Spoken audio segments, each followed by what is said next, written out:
আসসালামু আলাইকুম সবাইকে। সবাই কেমন আছেন? আশা করছি ভালো আছেন। আজকে আমি হুমায়ূন আহমেদের 'বৃষ্টি ও মেঘমালা' বইটি পড়ছিলাম। তো বইটি পড়তে গিয়ে আমি অনেক কিছু উপলব্ধি করেছি যে বইটা আসলে কতটা আমাদের জীবনের সাথে, প্রতিদিনকার জীবনের সাথে কতটা রিলেটেড। এই বইটাতে অনেকগুলো চরিত্র রয়েছে। তার মধ্যে ইয়াকুব সাহেব, হাসান, লিনা, তারপর হচ্ছে হাসান সাহেবের ওয়াইফ, তারপর ইয়াকুব সাহেবের নাতনি। তো মূলত এখানে হাসান সাহেবের ক্যারেক্টারটাকেই এখানে নায়ক চরিত্র হিসেবে ক্যারেক্টার হিসেবে ধরে নেওয়া হয়েছে বা করা হয়েছে। তো হাসান সাহেব যে তিনি হচ্ছেন এমন একজন মানুষ যে হচ্ছে তার আশেপাশের কেউ যখন তাকে খুব প্রশংসা করে তখন সেটা পেতে তার খুব ভালো লাগে। তার এই তিনি ওই মানুষজনের মধ্যেই থাকতে চান অলওয়েজ যারা তাকে প্রশংসা করবে। তো এরকম করতে গিয়ে হাসান সাহেব তার কর্মে এতটা ব্যস্ত হয়ে যান যে তার ফ্যামিলি, তার সন্তান এদেরকে আসলে উনি যখন তাদের প্রয়োজন ছিল সময় দেওয়ার তখন উনি আসলে সঠিকভাবে সময়টা দিতে পারেনি বা দেওয়ার কথা তার কখনো মাথায় আসেনি যে ওয়াইফকে টাইম দিবে, তারপর সন্তানকে টাইম দিবে। তার সন্তান অন্তু, অন্তু হচ্ছে তার বাবাকে একজন আদর্শ হিসেবে সে কাউন্ট করতো, বাবার অন্ধভক্ত ছিল বলা যায়। তো অন্তু একসময় হচ্ছে অসুস্থ হয়েছে, তারপর তার মাই তাকে ট্রিটমেন্ট করিয়েছে।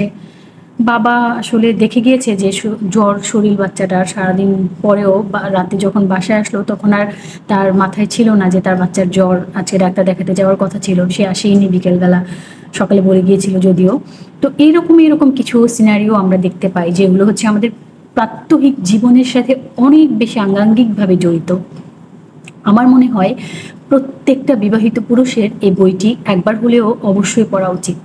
আর প্রথম দিকে বইটি পড়তে গেলে হয়তো আপনার ভালো নাও লাগতে পারে বা আগ্রহ হারাতে পারেন, তবে আমি বলবো অবশ্যই ধৈর্য সহকারে পড়বেন। আপনি বইটা পড়া শুরু করার আগে আপনার মাথায় রাখতে হবে যে আমি এই বইটা পড়বো, আমাকে এই বইটা পড়তে হবে।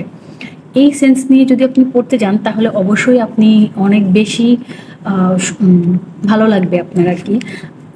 বিশেষ করে পৃষ্ঠা নাম্বার ৭০ পর থেকে আপনি প্রত্যেকটা চ্যাপ্টার পড়বেন, প্রত্যেকটা পেজ পড়বেন, আর আপনি আকস্মিকভাবে ওই জায়গাটায় নিজেকে দাঁড় করাতে পারবেন। ওই যেই ক্যারেক্টারটাতে পড়ছেন আপনি ঠিক ওই ক্যারেক্টারটাতেই আপনাকে আবিষ্কার করতে পারবেন। আপনি একটু খেয়াল করে পড়বেন, ৭০ পৃষ্ঠার পর থেকে আপনি যতবার পড়বেন আপনার ইমোশন, আপনি আপনার ইমোশনকে ধরে রাখতে পারবেন না। হয় আপনি কাঁদবেন, নয় আপনি খুব বেশি মন খারাপ হবে আপনার তাদের ওই জায়গাটায়, তাদের কথা ভেবে। প্রত্যেকটা জায়গায় খুব চমৎকার এখানে এক্সপ্লেনেশন দেওয়া হয়েছে। আমি এই বইটা পড়ছিলাম আর চিন্তা করছিলাম কত সুন্দর করে না হুমায়ূন আহমেদ আমাদের জন্য কত সুন্দর বই রেখে গিয়েছে। আসলে এগুলো একমাত্র হুমায়ূন আহমেদের পক্ষেই সম্ভব। সবচেয়ে মজার বিষয় কি জানেন? হুমায়ূন আহমেদ বইয়ের প্রথমেই একটি ধাঁধা দিয়েছেন, মানে যারা পাঠ করবে তার পাঠকদের জন্য।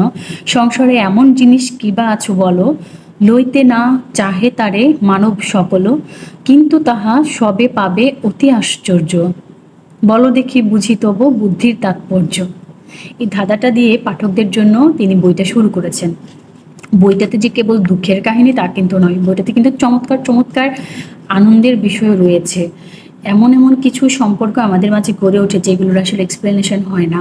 ঠিক অতটাই কিন্তু ছিল লিনা এবং হাসান সাহেবের সম্পর্কটা। সেটা তারা যদিও অ্যাসিস্ট্যান্ট ছিল লিনা হাসান সাহেবের, ইয়াকুব সাহেবের নাতনির জন্য একটা রিসোর্ট তৈরি করছিলেন, যেটা ইয়াকুব সাহেবের নাতনি ৬ বছর বয়সে আমেরিকা থেকে এলেন, যার নাম আমেরিকা থেকে আসবে প্রথম এসে তাকে বিস্মিত করার জন্য ইয়াকুব সাহেব এই কোটি টাকা আসলে ওখানে ব্যয় করছিলেন। আর হাসান সাহেবকে তিনি আসলে খুঁজে পেয়েছিলেন হচ্ছে তার একটা বন্ধুর কোনো একটা বাড়িতে গিয়ে, বাংলো বাড়িতে গিয়ে সেখানে উনি একটা জলপরি দেখেছিলেন। জলপরির দুটো চোখ শুধু ওপরের দিকে ছিল, বাকি পুরোটা বডি আসলে নিচের ছিল, পানির নিচে ছিল।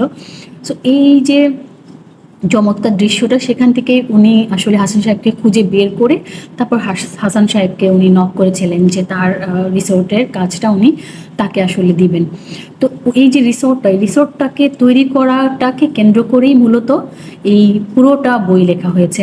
তার পাশাপাশি প্রত্যেকের পার্সোনাল লাইফ নিয়েও এখানে ইনক্লুড করা হয়েছে। যেমন লিনার মা আছে, লিনার একটা হবু বর আছে, তারপর লিনার ছোট বোন আছে, লিনার ছোট বোনটা আবার খুবই চালাক চতুর, আর লিনা হচ্ছে একটু বোকাটে আর কি।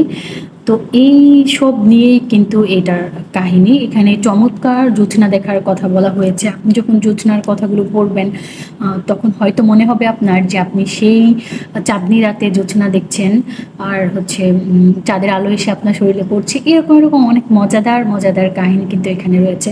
আমি অবশ্যই রেকমেন্ড করবো আপনারা একবার হলেও বইটি পড়ে দেখবেন।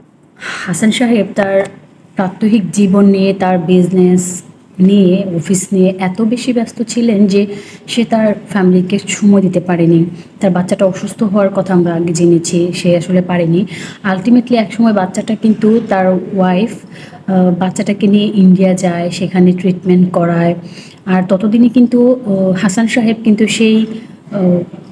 সেই যে একটা রিসোর্ট করছিলেন, সেই রিসোর্টটাই করছিলেন।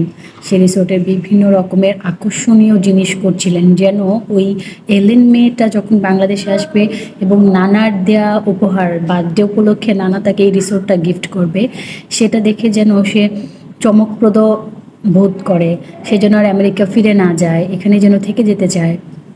ইয়াকুব সাহেবের এই চাওয়া ছিল, আর হাসান সাহেব সেটাই ফুলফিল করছিলেন আর কি। একটার পর একটা চমকপ্রদ কীভাবে করা যায় সেই নিয়েই তার সারাক্ষণ, তার দিন রাত্রি এভাবেই তার কাটতো। তার ছেলেটা অসুস্থ হলো, ইন্ডিয়াতে গেল, ট্রিটমেন্ট করলো, সেখানে বাচ্চাটা শপিং করতে গিয়েছিল, বাবার জন্য সে শপিং করছিল, অথচ বাবা কিন্তু তার সাথে যেতে পারেনি, বা কিন্তু বাবাকে কিন্তু সে খুব মিস করছিল, যদিও বাবা সময় থাকতে সেটা বুঝতে পারেনি। তো বইয়ের শেষে খুবই কষ্টকর একটা অধ্যায়, সেটা হচ্ছে যে অন্তু যে ছেলেটা ছিল, এই অন্তু ছেলেটার বাবাকে সে একটা ড্রয়িং করে দিয়েছিল, সেটা অন্তু তার বাবার যে প্রতিকৃতিটা এঁকেছিল সেখানে, সেটা এই বইটাতে দেওয়া হয়েছে। তো এটা যখন আপনি এই চ্যাপ্টারগুলো, এটা 110 পৃষ্ঠার দিকে, এটা যখন আপনি পড়বেন তখন আপনার আসলে সেই মায়ানগরী, ওই যে রিসোর্টটার তার নাম তার নাম দিবেন হচ্ছে ইয়াকুব সাহেব মায়ানগরী। তো এই যে মায়ানগর তৈরি করছিলেন, সেটাতে এতটা ব্যস্ত হয়ে সে কিন্তু তার ফ্যামিলিকে সময় দিতে পারেনি। মূলত আলটিমেটলি তার বাচ্চাটা মারা যায়, অন্তু যে ছেলেটা মারা যায় ইন্ডিয়া থেকে, তার লাশ নিয়ে তার মা আসে। তারপর তার মা তার মেয়েটাকে নিয়ে বাবার বাড়িতে চলে যায়, হাসান সাহেব একাই থাকে। হাসান সাহেব একা একা জোছনা দেখে বা হোয়াটএভার, এরকম একটা আকাশের নিচে বসে বসে সে একা একা দিন যাপন করছে, এরকম একটা চ্যাপ্টার দিয়ে শেষ হয় বইটা। তো এই বইটাতে হাসান সাহেব যদি সময় থাকতে একটু বুঝতেন, হাসান সাহেব যদি সময় থাকতে একটু ফ্যামিলিকেও টাইম দিতেন, তাহলে কিন্তু তার ছেলেটা, জানি না জীবন মৃত্যু আল্লাহর হাতে, তারপরেও কিন্তু সে একটু, বাচ্চাটা চলে যাওয়ার পরে সে কিন্তু কিছুটা বলতে পারতো যে না আমি চেষ্টা করেছি। তার ওয়াইফ তার সাথে থাকলো না, তার বাচ্চাটা তার সাথে থাকলো না, আলটিমেটলি তার কাজটাও তো শেষ হলো, কাজের কর্মীরাও কিন্তু তার সাথে আর সারা জীবন থাকবে না, একাই সে পড়ে রইল, কী লাভ হলো তাতে? যার নয়, ভালো থাকবেন সবাই, আল্লাহ হাফেজ, আসসালামু আলাইকুম। ভালো থাকবেন, ভালো রাখবেন।